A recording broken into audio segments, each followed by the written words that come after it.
Hello friend, मेरी team new blog में आपका स्वागत है। उम्मीद करते हैं आप लोग अच्छे होंगे, मस्त होंगे, स्वस्थ होंगे। आइए आप लोग को एक बहुत पुराना भोजपुरी सॉन्ग सुना रहे हैं।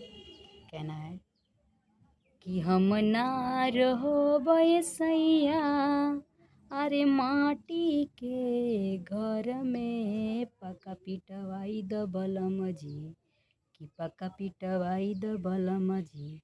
दिल्ली शहर में पका पिटवाई द बलम जी, कि हम ना रहबै सैया, अरे माटी के घर में पका पिटवाई द बलम जी, कि पका पिटवाई द बलम जी। दिल्ली शहर में पका पिटवाई द बलम जी, कि नहीं से लागल बाटे हमरो अदतिया हो। टीवी कूलर फ्रिज बिना कटे नाही रतिया हो।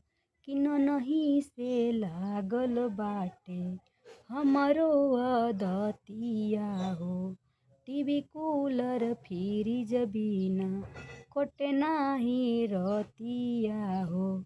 घर के दुलारी ऐनी, अरे गोइठा गोबर में पका पिटवाई द बलम जी, कि पका पिटवाई द बलम जी।